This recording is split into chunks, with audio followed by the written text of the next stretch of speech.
오늘은 70인 파송사역, 70인 파송사역이라는 제목으로 말씀을 상고합니다. 이제 후기 유대 사역이 시작이 됐는데 예수님이 십자가에 죽으실 그 기약이 이제 8개월 남았습니다. 8개월 남아서 이제 예루살렘에서 돌아가셔야 되기 때문에 갈릴리를 이제 완전히 떠나서 그 유대 지역으로 이제 오셔서 사역을 하셨는데, 그 시작 부분에 70명을 파송해요. 그 유대 전 지역으로. 굉장히 예수님은 이 계획적으로 철두철미하게 하신 걸 볼 수가 있어요. 그러니까 이제 유대 지역을 전역을 이제 샅샅이 복음하기 위해서 70명을 둘씩 짝을 지어가지고 전역으로 다 보내는 거예요. 8개월 앞두고. 그러니까 예수님은 어떻게 해서라도 이스라엘 민족을 구원하려고 아주 철두철미하게 이렇게 계획적으로 전도하셨지, 우리처럼 기분 내키는 대로 이벤트로 하지 않으셨다는 것을 우리가 깨달아야 됩니다. 그런데 이 원리가 또 3차 갈릴리 사역 때도 보면 예수님이 12명의 제자를 이제 오랜 기간 동안 두고 보셨다가 12명을 딱 뽑아요. 그리고 3차 갈릴리 사역을 시작할 때 또 12명을 파송해서 제자들로 하여금 복음 전파에 실습을 하게 하시는데, 여기도 마찬가지로 유대 지역 복음화와 또한 이제는 12명에서 70명으로 늘려서 그 사람들에게 복음을 선포하고 또 실제로 실습을 시켜요. 그래서 이 다음 절에 보면 또 그 70명이 돌아와서 막 기뻐가지고 보고하는 내용이 나오죠. 그러면서 한편으로는 끝까지 받아들이지 않는 자들, 또 예수님이 아주 철저히 그냥 심판받을 걸 경고하셔요. 그래서 뭐 벳세다야, 고라시나, 뭐 가버나움 하면서 너희가 두로와 시돈 때보다, 또 소돔과 고모라 때보다 더 무서운 심판 당할 거다, 이 말씀도 하시거든요. 바로 그때가 지금 이 70인을 파송했을 때다, 그 말이에요. 그렇기 때문에 우리는 이 두루거려서 그 때가 어느 때인가를 잘 알고 말씀을 읽어야 전체가 이래서 이런 말씀을 하셨고 이래서 이렇게 옮기셨고 하는 전체 배경을 알아야 그 본문의 뜻을 정확하게 아는 거예요. 그래서 연대기 성경이라는 게 얼마나 중요한지 몰라요. 그냥 뭐 앞뒤 가리지 않고 그냥 읽고 은혜만 받자 그러면 그 성경이 쓰여진 뜻을 몰라요. 그러면 전부 우리식으로 그냥 풀어가지고 우리 은혜만 받으면 끝난다 생각하는데, 그러면 하나님이 쓰신 목적과 우리가 받는 은혜는 엉뚱할 수가 있는 거예요. 그러니까 하나님 말씀을 그렇게 되나가나 읽고 그렇게 자기 마음대로 해석하면 안 된다는 거예요. 열심히 공부해야 되는 겁니다. 그냥 예수 믿고 뭐 열심히 살다가 가면 되지, 천만의 말씀이에요. 그렇기 때문에 세상에서도 우리가 뛰어나게 살려고 하는 사람은 남보다 더 연구를 해서 자기 분야의 전문가가 돼야 되는데, 하물며 천국 간다고 하는 사람들이 비전문가적인 생각으로 적당히 살다 가면 된다라고 생각하는 것은 철저히 오해라는 것을 깨달아야 돼요. 그래서 오늘 본문에 이제 세 가지 중요한 원리를 가르쳐 주셨습니다. 첫째, 1절부터 3절에 보면 파송 사역의 목적은 추수 전쟁이다.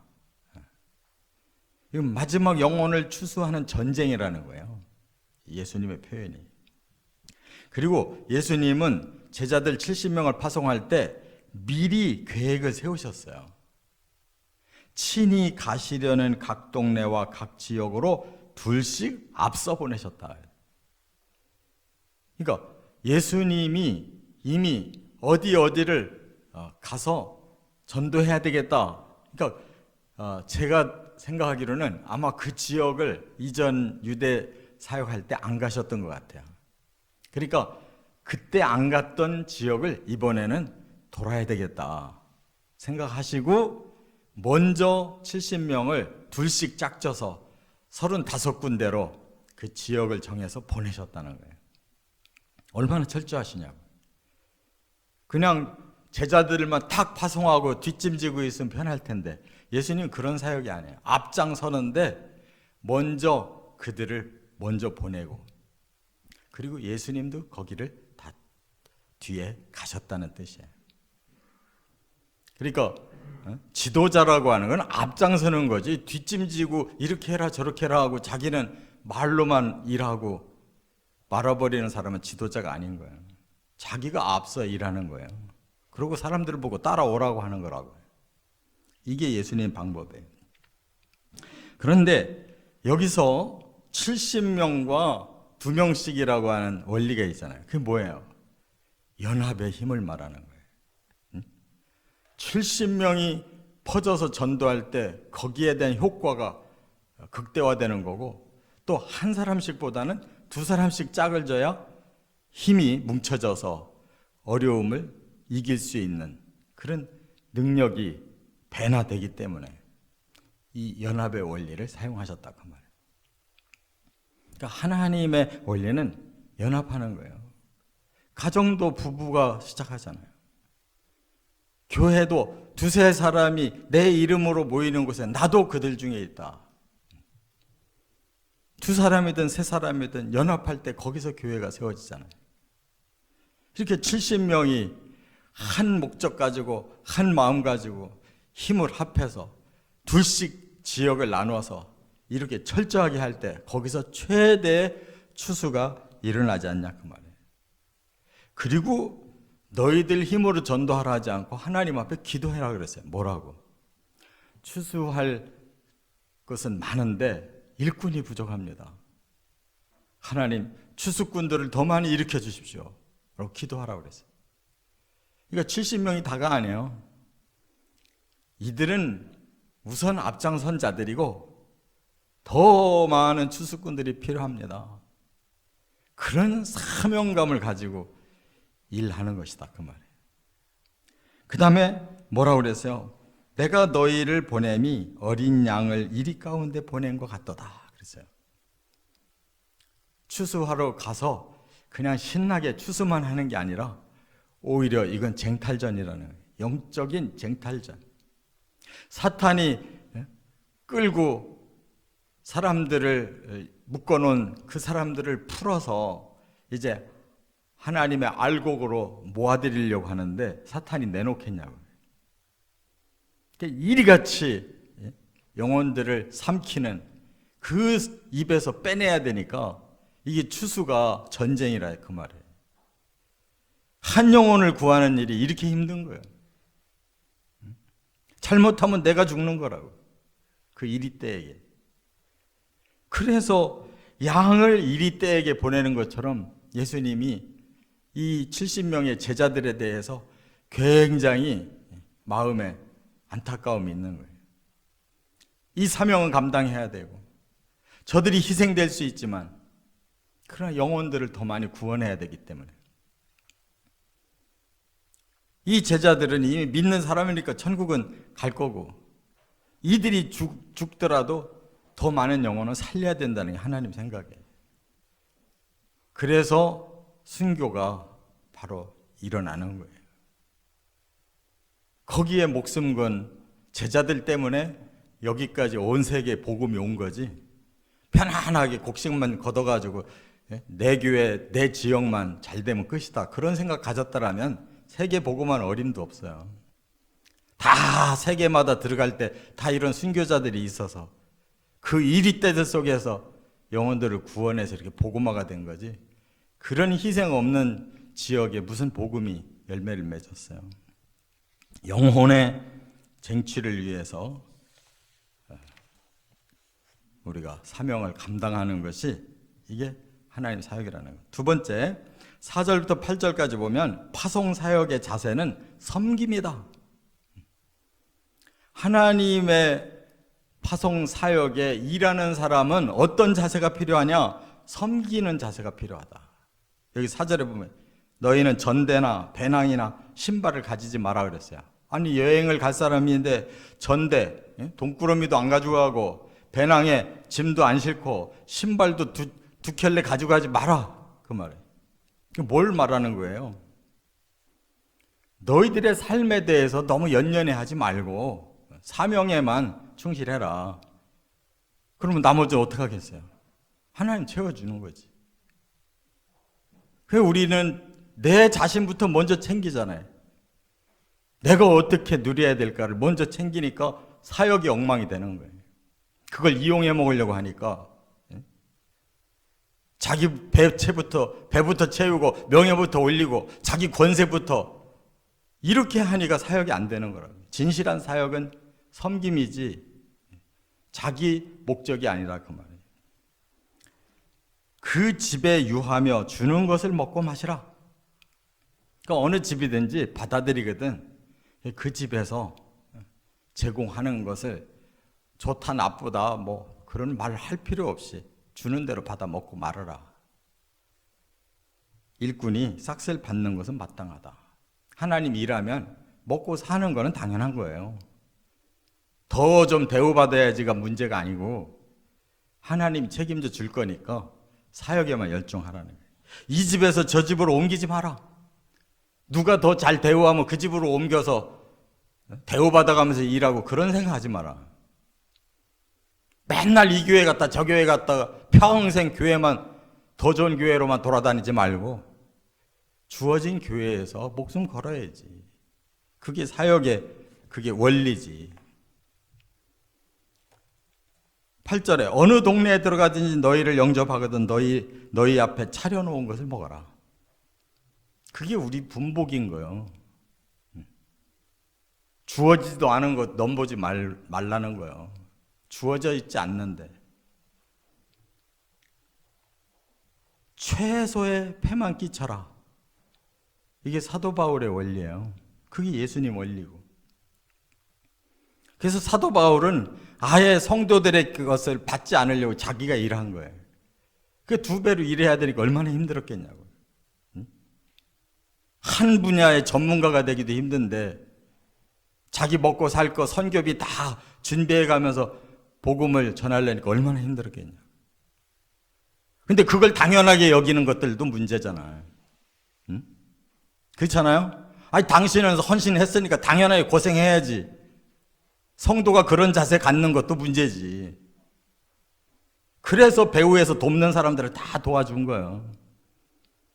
그래서 서신의 끝을 쓸 때 보면 다 아무개를 다 소개하는 거는 그들은 사도 바울을 협력한 사람들이에요. 바울이 그것을 얻어먹기 위해서가 아니라 그들의 수고도 인정해 주는 거라고. 바울은 바울대로 최선을 다해서 패기치지 않았고 성도들은 같이 동역하고자 최선을 다해서 섬겼단 말이에요. 그 두 가지가 다 올바른 거 아니에요? 그래야 되는 거 아니에요? 그래서 공궤를 받으라는 거예요.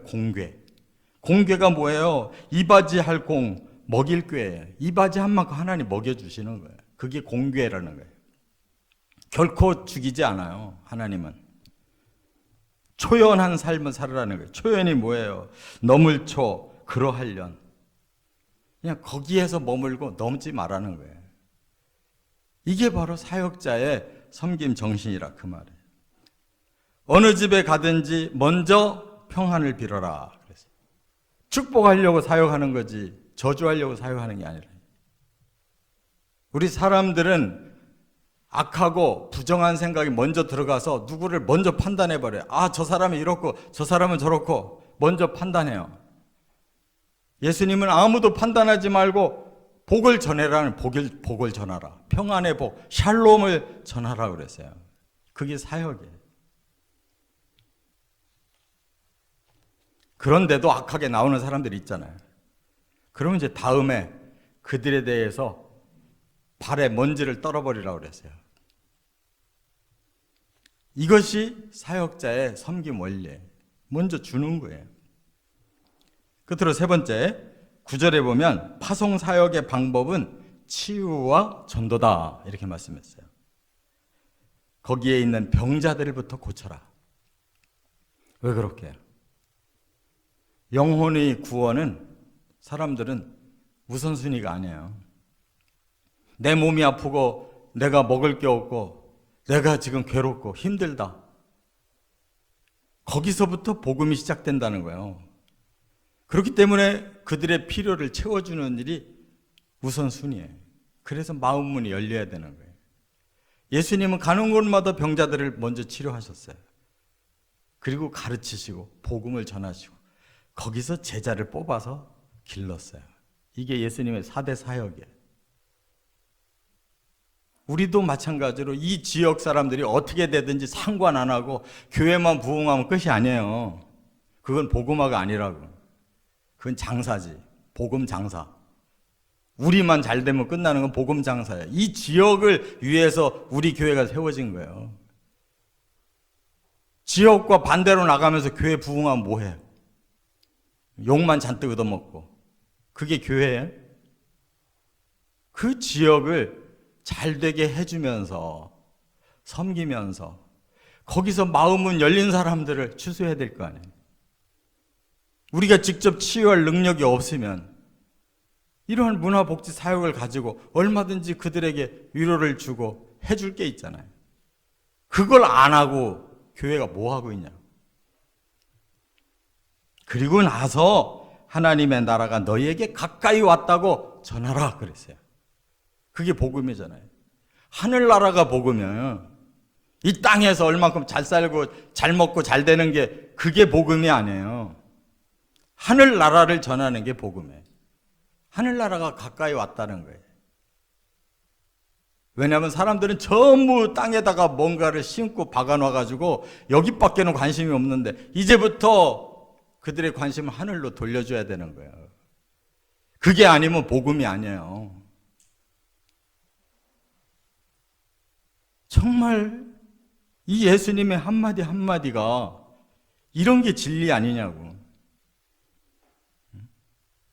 쓸데없는 소리들을 자꾸 해가지고 복음을 땅에다가 심게 만들어 놓으니까 정말로 천국에 대한 관심이 없어요. 천국을 어떻게 하면 들어갈 건가 그 마음가짐이 없어요. 예수님 오신다는 말씀이 부담스러워. 천국에 대해서 관심이 없으니까. 이 땅에서 좀 편하면서도 잘 살면서도 예수 잘 믿고 싶으니까 그걸 싹 걷어내야 돼요. 그거를 안 걷어내고 그대로 예수님이 오실 때가 되면 배도가 일어나는 거예요. 내가 이러려고 예수 믿은 게 아니야. 내 목숨이 지금 사라질 판에 예수가 어디 있어? 이렇게 나오기 때문에 배도의 역사가 마지막에 일어나는 거예요. 나는 여기에서 박해를 받고 순교를 당할지라도 나는 하나님 나라를 가야 되겠다. 이 정신이 된 사람들만 배도를 안 하고 예수님을 맞이하는 거예요. 깨달으시기 바랍니다. 괜히 그렇게 말씀한 게 아니에요. 우리 자세가 안 돼 있기 때문에 배도하는 거란 말이에요. 하나님의 나라가 가까웠다. 배도하지 아니하고 끝까지 그 나라를 향하여 복음을 지키며 성령과 함께 가는 저와 여러분 되시기를 주의 이름으로 축원합니다.